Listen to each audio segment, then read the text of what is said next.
So the first thing about painting fabric, and I always have to say this no matter what you're painting, and the general rules about oil painting are the same. It doesn't matter whether you're painting fabric or trees or somebody's face. You're putting in values, you're leaving them alone, you're not blending, you're doing all the same rules that I teach in all my videos. Um, Furthermore, in this video, I did pre-mix some basic colors, as you can see. Um, when you see the palette, you'll see my colors laid out. But um, in general, I'm not doing all the color checking that I would expect somebody who I was teaching or who was doing my method for the first time. I would expect for them to do a lot more color checking, to go a lot slower, and to basically follow my method um, as it's laid out in the 3 videos on my site: how to paint in oil, how to draw in proportion, and how to mix colors from life. And those videos are all YouTube videos that are free to watch, but you can find them on drawmixpaint.com, and all 3 of those videos are highlighted. So that's my core method, and I always want to make sure that you understand that this is a little bit more me just going for it, just doing my thing. I'm not checking colors like I expect my students to do. And if you don't know what color checking is all about, you can go watch some of my other videos where I explain how to do that. In general, if you're working from life, you can use a color checker, which you can make for yourself. And I have a video that explains that. Or you can work from a photograph, and in that case, you can put your little spots of color right on a laminated photograph to check color. So, but as I lay in these colors, as you can see, I'm starting with the darks, putting in my very darkest colors first, and then going and putting in the next lightest color, etc., and just kind of moving from black up into the lights. I always paint dark to light. There's a lot of reasons for that.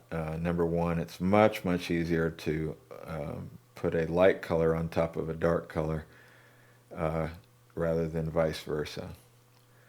So I'm just laying in these dark colors. I didn't do any penciling on this. I'm just kind of penciling, you know, just free form.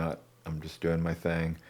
The penciling isn't really too complicated on this. But again, if you want to see how to pencil and how to learn to pencil, go watch my video, How to Draw in Proportion. Because in this video I'm not doing any drawing. Well, I'm drawing, but I'm drawing with the brush. So just always modifying my colors, as you can see. So I'm shifting it toward the yellow or toward the green, because I see some color shift in the fabric. So I can take the original fabric colors that I mixed and just modify them. And you'll see me doing that over and over and over again. It doesn't matter what I'm painting. So, and that's just because I saw some of that color in there. So you'll notice that I do some blending when I paint, but it's not, I always leave the texture in. And you'll notice that even in the way I move my brush, I am very careful not to soften everything up where you lose the texture or whether you lose the surface. And that goes for anything. It doesn't matter if you're painting fabric that's as smooth as it can be. As you lay in your values, you lay them down and you do not blend. And this is my method. There are other people that would tell you to do otherwise. But I really feel it's important to lay down all your values, all your colors, just almost like patchwork. Just lay them in, and then once you've got your canvas covered, then you can blend and play. But before then, it's best just to focus on getting your values right. And you can see how much time I spend on the palette. And I didn't even show you guys in this video all the time that I spend on the palette, not even close. But I do show a few times like this. This is the kind of thing I'm always doing, always playing with my color.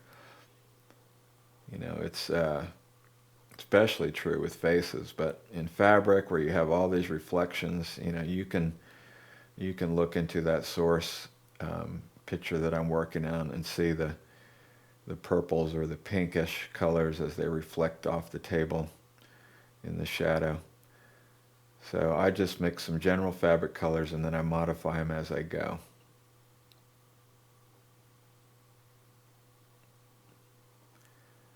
So again, really checking your values. If you're doing this and you want to paint fabric, you absolutely need to learn to see your values. And the best way to do that is through color checking.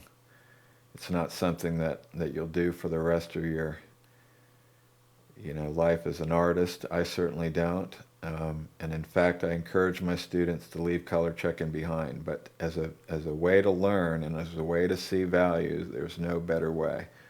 So if you were painting this fabric and you didn't have the experience I had, I would highly recommend that you do a lot of color checking, putting little spots on your photo or whatever it is. There's no better way to learn to see value quickly. So, as you notice, I'm laying in these colors, I'm not blending, I'm leaving them alone, and I'm painting what I refer to as painting ugly, meaning that up close, when you're sitting in your chair, and this is real important, especially for something like fabric where, even like really smooth fabric with smooth transitions and everything, you do not go in and start blending. You just lay in your patchwork of color, leave it alone, and then once all the canvas is covered, you can go in and do some blending. But it's best to leave that till the end. And you'll notice, you'll see me blend like right here as I drag my brush across that division line. Because I'm working wet and wet, in fact, one of the nice things about working wet and wet is you get a lot of natural blending. You get a lot of colors mixing into each other because you're painting wet into wet. And that's a great thing. So here I'm putting in some purples. As you can see, the reds, the red shift. And I did not, the photograph that I've put up here on the screen for your benefit so you can see what I'm working from is not a perfect reproduction of what I was looking at. The colors are a little different in the photo than they were in the source that I was looking at. And so therefore, you'll notice there are some slight differences in how I lay in the colors. But in general, you'll see the color shifts and you'll see how I deal with them.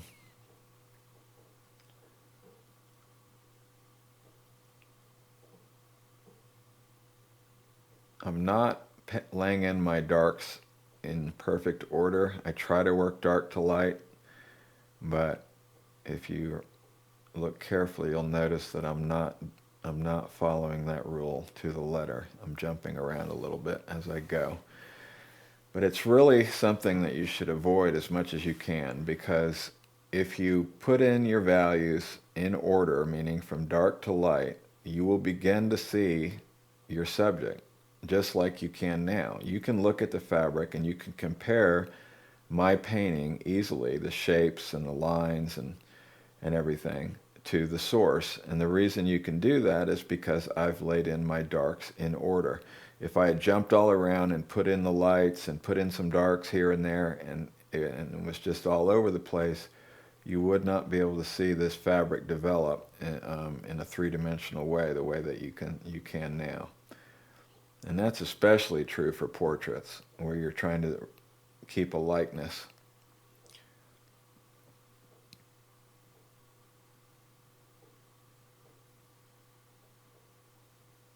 And it's just easier to work dark to light. I've found I couldn't work any other way. I mean, if you have a light color and you're trying to blend a dark color into it, you get a lot of milk. But if you go the other way around, you get a lot less milk. It's just easier. So as you can see, I'm really kind of taking it almost too far with that yellow and the green. I've definitely exaggerated it from the source. And I probably did that knowing that I'm going to come back in with some of that reddish purple shift color and bump into it. and take some of that down. But you know, in the end, I think I did separate my color a little more than was in the source photo.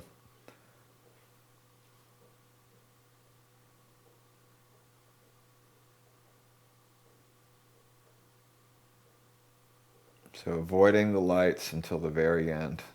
The other nice thing about doing that is it keeps you from milking up your shadows. You know, it's almost like you really want to hold off.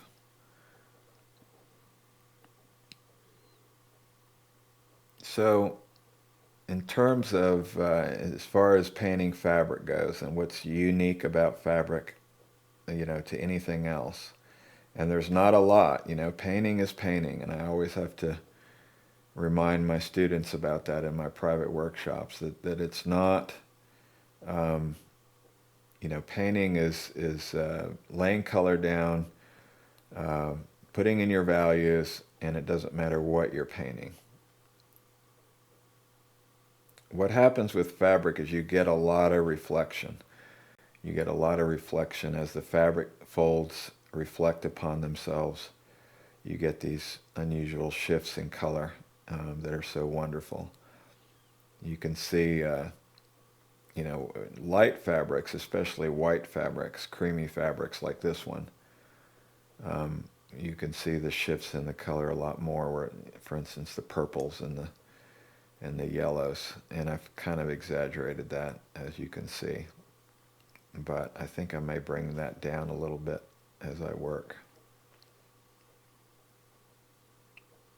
It's very tempting to put in your lights. It's very tempting to just go in and start putting in the highlights, because they're a lot of times they help define what you're looking at. But I try to avoid putting in my lights until the very end. Now I've put them in over on the left there, as you can see, and as again, I'm not following my rules perfectly. I'm painting little sections at a time. For this video, it worked out better if I painted the left half and then the right half, so that I could put up a nice source photo for you to look at. Now here I'm correcting my penciling, which I don't know what I did, but I got that wrong. But I'm going to paint the left half of this fabric painting, and then I'm going to finish the right half, which didn't have quite as much detail in it.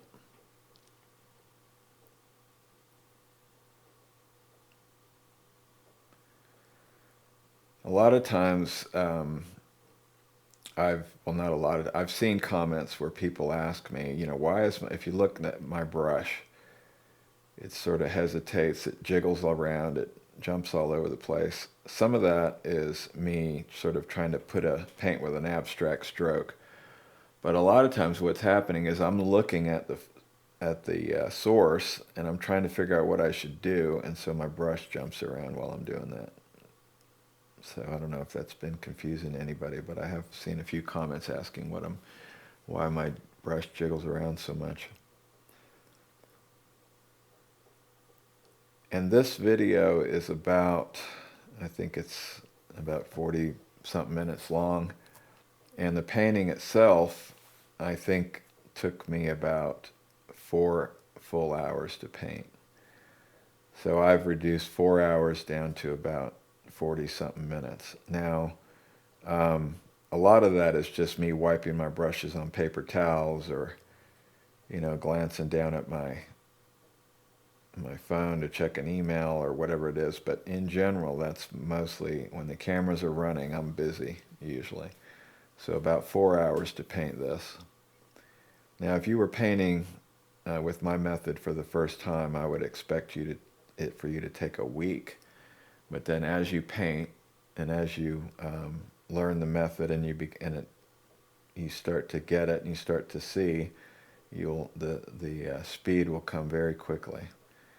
You know, by the third painting, you're painting twice as fast as you did on your first one. And then after about 6 months, you really speed up a lot. This is actually a very quick method for painting. I mean, I don't know. I suppose there are people that could paint this faster than 4 hours, but in general, to do realism like this, that's pretty quick. A lot of that is just, wet and wet, laying your colors down, getting them right the first time. And those are all good habits that I've learned from my early days of color checking. And, when I used to do portraits, I always would sit down with my clients and do all this color mixing and color checking with my brush. But I just can't recommend it enough for learning to see values.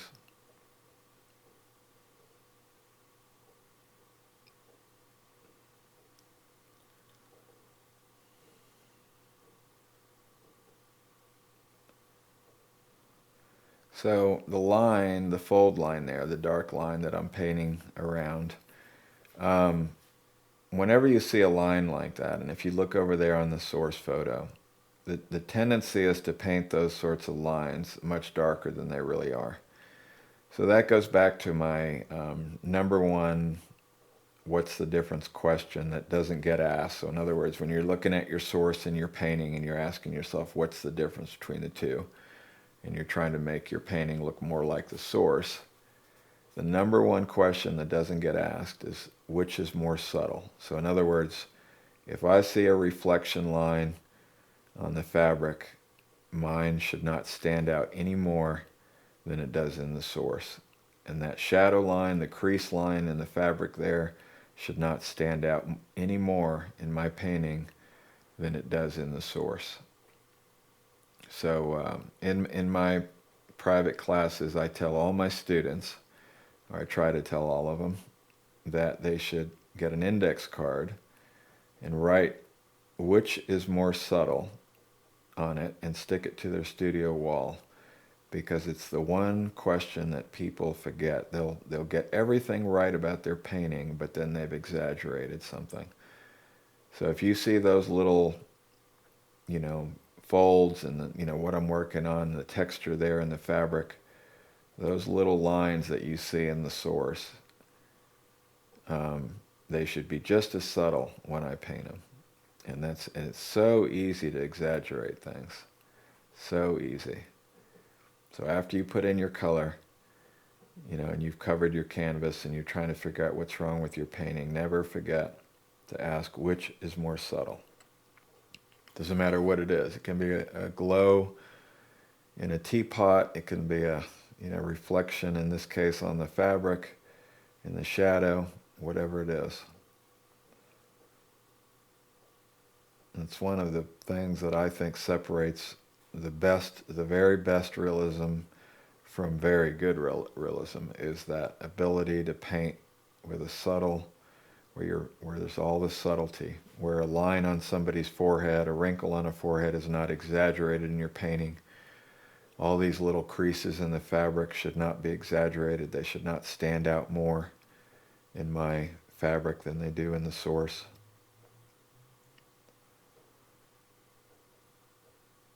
And the biggest part of that is, first of all, getting your values right. So if you're checking your colors, don't just assume a line is a dark line. Go and check it and find out exactly what it is, because things tend to be, you see a dark line and you think it's a lot darker than it is.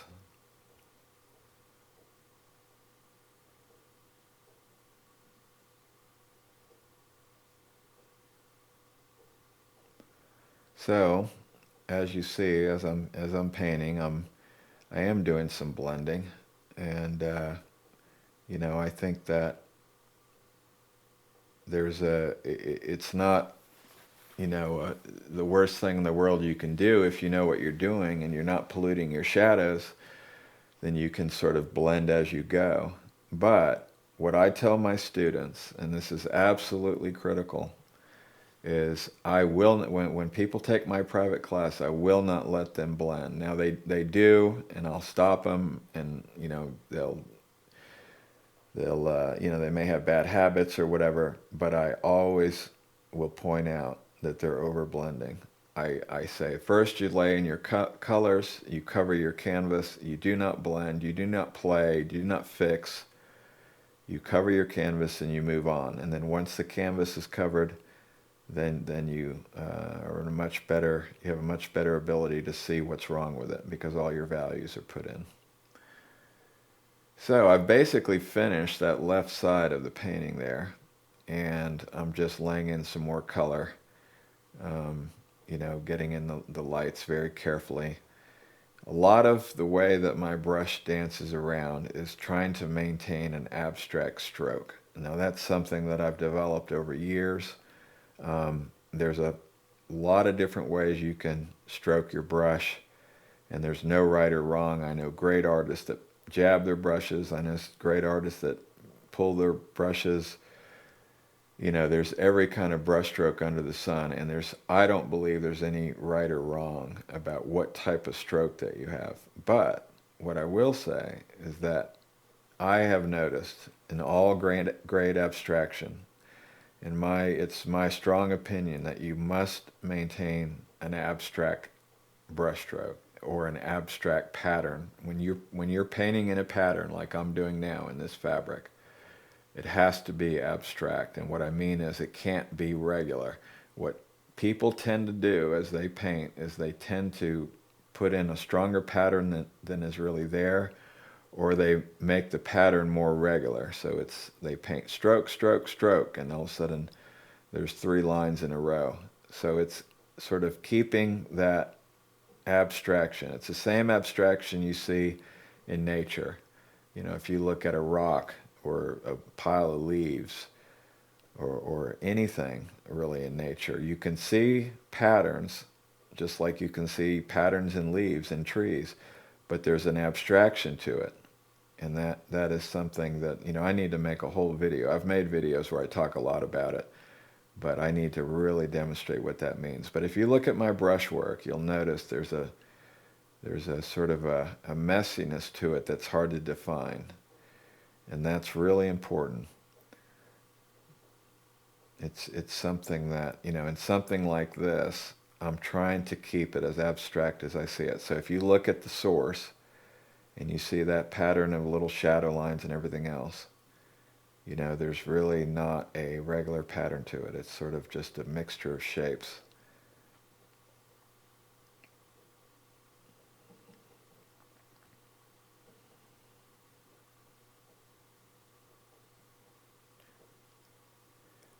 This canvas stain that I work on, and these are Geneva paints that I'm using, and this is Geneva canvas stain, but I really like the color for a lot of reasons. It's a great neutral color.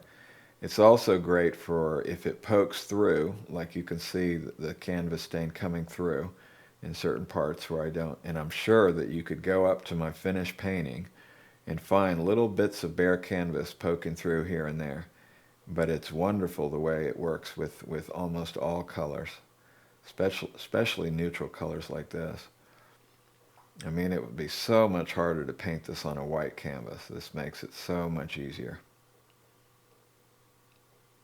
And these paints, the Geneva paints that I'm using, you know, we manufacture them right here in Austin, Texas, GenevaFineArts.com.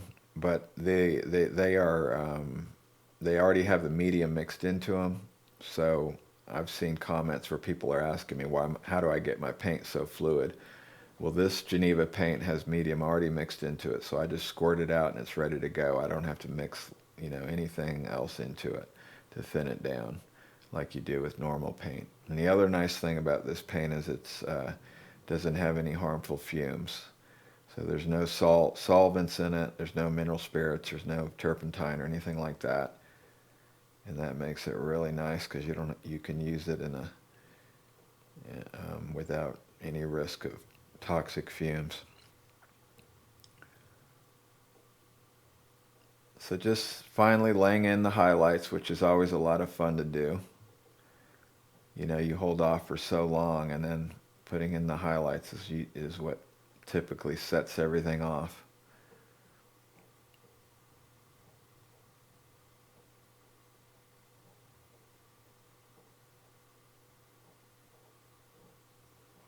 And even when I'm putting in these highlights, you'll notice I kind of put it in with a little bit of abstraction. I don't just draw a white line, I kind of lay it in a an abstract way.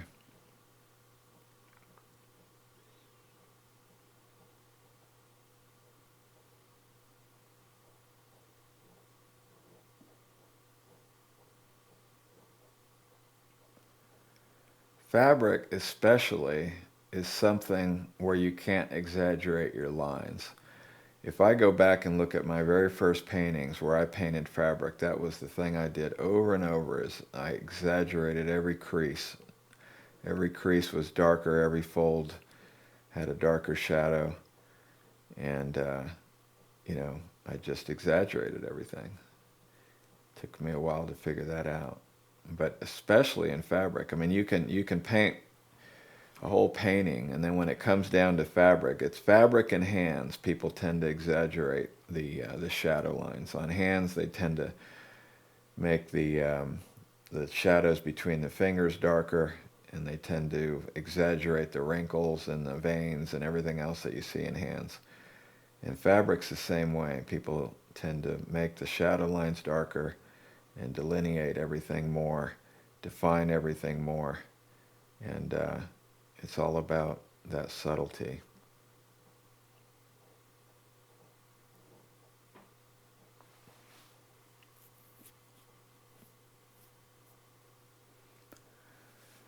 I wanted to tell you that red color that you see there in the video, for some reason my camera makes our red color look a lot lighter than it really is. And we've had questions in the past about if you buy the Geneva red paint, it looks darker, quite a bit darker in real life than it does in these videos. And that's because for some reason my camera will take that intense red color and lighten it and increase the value and make it a little bit lighter than it really is.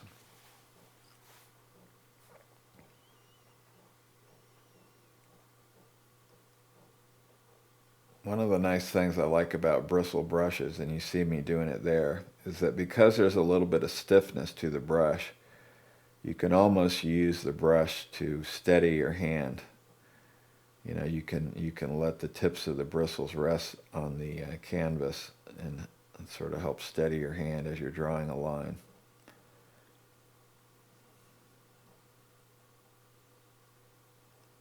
See how subtle those little reflections are? It's so easy to just make that way brighter than it should be. Even when you're painting reflections, you're waiting till the very end to put it in those lightest lights. I mean, as you can see, I've basically done with that part of the fabric, and now I'm finally putting in the crispy lights, and that's the only time, in my opinion, to do it. There's no point putting in those lights early.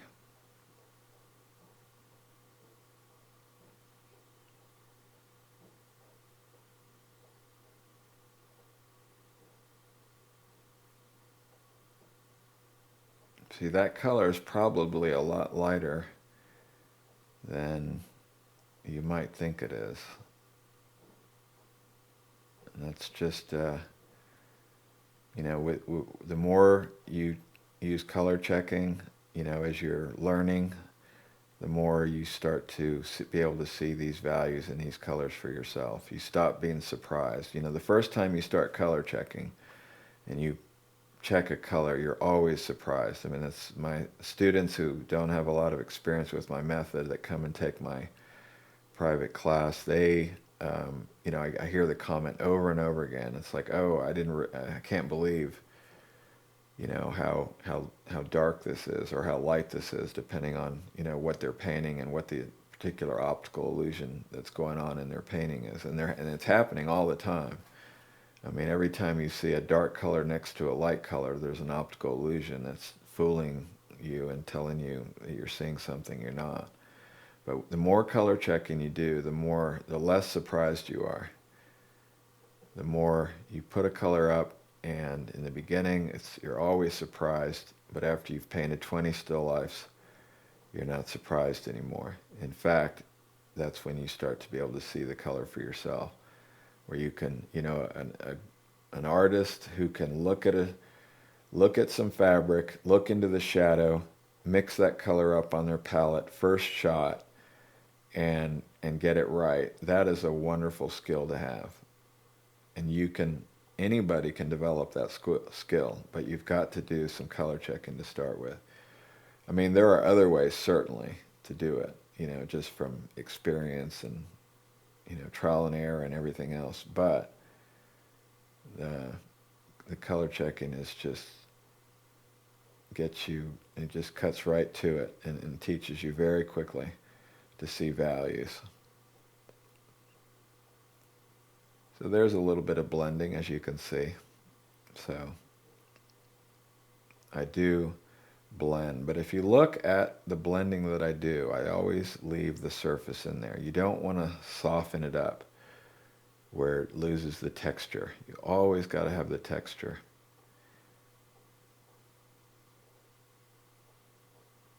I think there's, maybe if you're painting an egg and you're going for really high realism, that might be a time when you would, maybe not paint with texture. But even then, if you get right up to the egg, it's better if there's some very slight texture. And that goes obviously for cloth as well.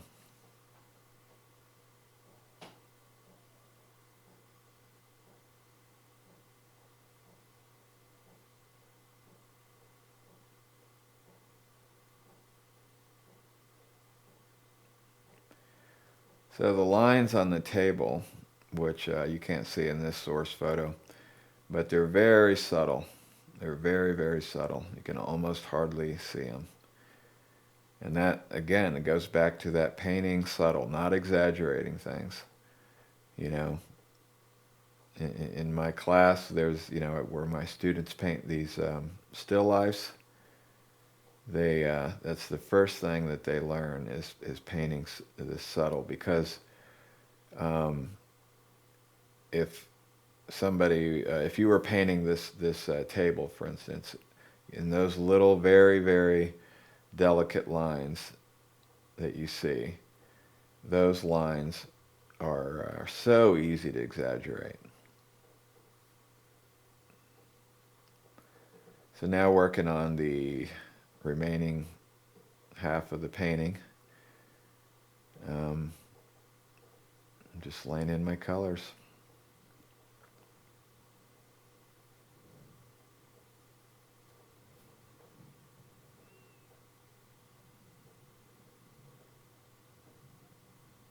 I just painted that black. I think there was some black fabric behind there, but I just painted it black.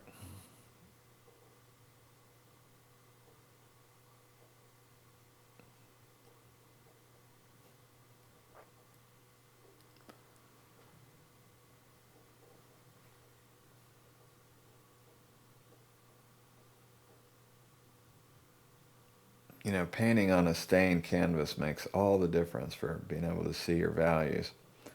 If I was painting that gray on a white canvas, it would look like one step from black, and I'm not kidding. It's like literally makes a huge difference. So one of the nice things about painting on this neutral stain color is that you see your darks as dark and you see your lights as light, meaning that the colors that are lighter than the stain stand out as a light color.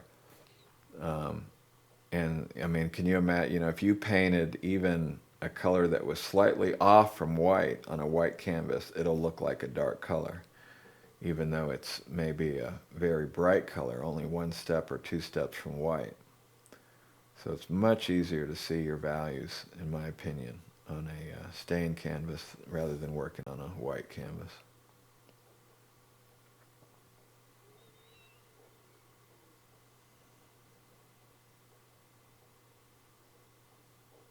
You can see what a mess my palette has become.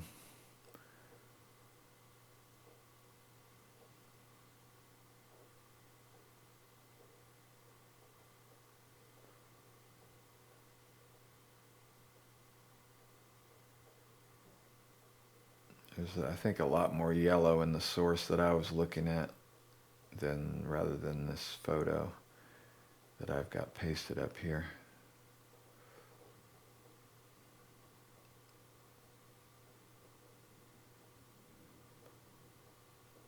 See, this is where working wet and wet is so nice, because as you can see, I'm putting in little bits of color, but because it's going into that wet paint, it kind of dissolves into it nicely. So I'm not blending, but it has a nice blending effect as you lay color in. It's very natural to blend, you know, as you lay in color. I just you know, advise against intentionally going in and smoothing things and playing with things and trying to change shapes and everything else by blending, because you end up with a big soft blur that really takes away. You've just got to have texture everywhere. You have to have a surface that the viewer can look at. And if you blend it up to super soft nothing, they can't look at it. They can't see the surface. And for some reason, we like to see the surface. So there, I'm breaking my rule. I'm putting in the lights before I should. Don't ask me why I did that. I really don't know why I decided to lay in that color. I think maybe I wanted to know where that reflection line was.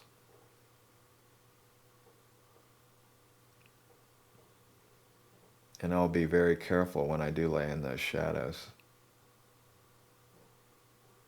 But it really never hurts. In fact, I really do advise my students to work dark to light across the whole painting.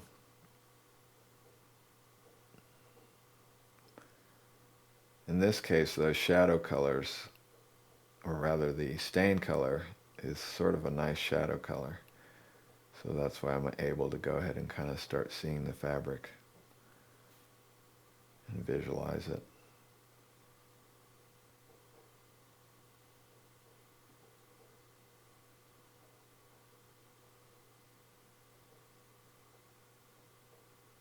So big messy palettes are great. It means you have more color to choose from.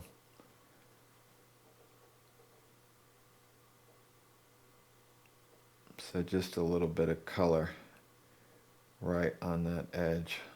I don't know what I was saying. It's hard to see it in the source, but I was obviously thinking it needed a little more cream in there in that reflection. And again, I think it's because my source was looked a little different to my eye than this photo does here that I've put in.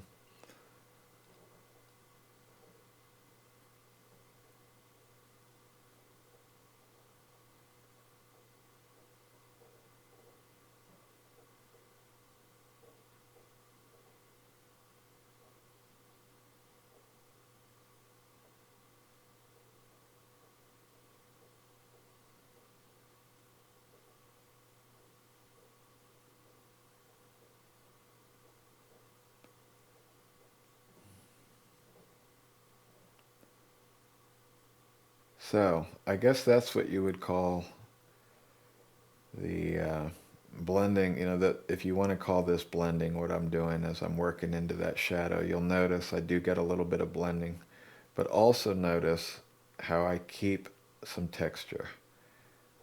It's very careful. It's part of the way, part of the reason my brush is jumping around the way it is because I'm being absolutely sure to keep a little bit of texture in there where I can see the surface.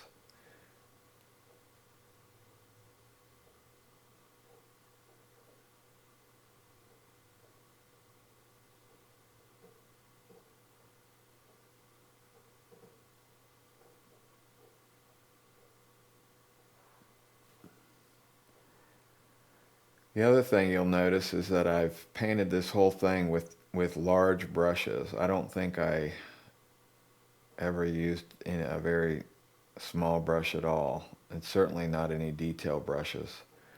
I generally try to advise my students to paint with as big a brush as they can stand. You tend to paint your values and focus on the big picture instead of the details when you use a larger brush. And also, it's easier to maintain the abstraction because with a big brush you can kind of roll it around and you're dragging and you're creating all these little odd shapes. The smaller your brush gets, the more you're painting lines, and you're painting in lines, and you're not painting in, um, shapes and colors.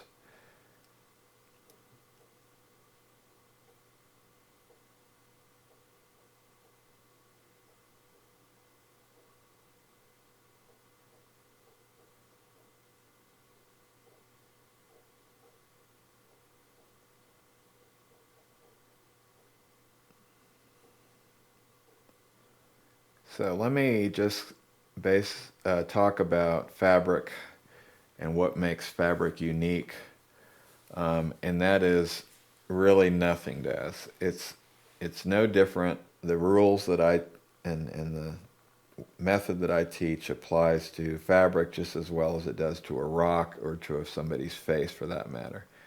Same um, same method, same way you paint, and everything else.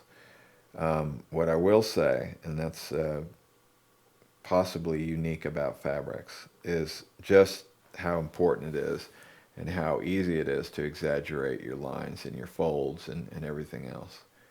So when you're done with your fabric and you step back across the room, your folds should not be any more defined, and they shouldn't stand out more. The creases shouldn't be darker, everything else. So if anything, I've exaggerated it less. In other words, if you look at the little creases in the shadow in the top right up there, mine are a little bit more subtle.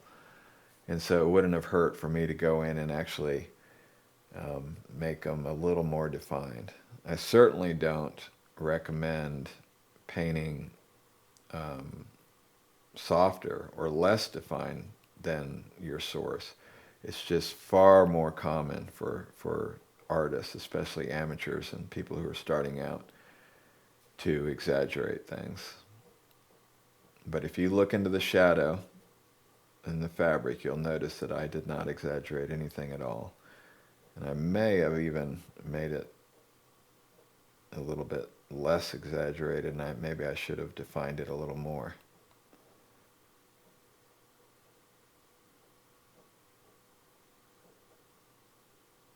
Going back in and putting in my crispy blacks, it's always a good habit. It's always, it's so easy. When you finish a painting, take a look at all your blacks.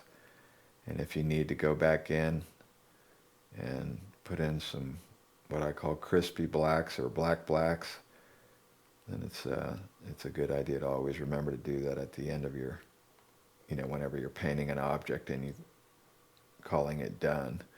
Look at your blacks again, pick up a clean brush, and paint your blacks back in. So there we go. There's the finished painting. Thank you guys for watching. Hope you learned a lot, and we'll see you in the next one. And by the way, I have my own art supply company right here in Austin, Texas, and we manufacture all of our own products. We have a whole line of paint and brush holders, palettes, color checkers, all sorts of things. So go check that out if you haven't at genevafineart.com.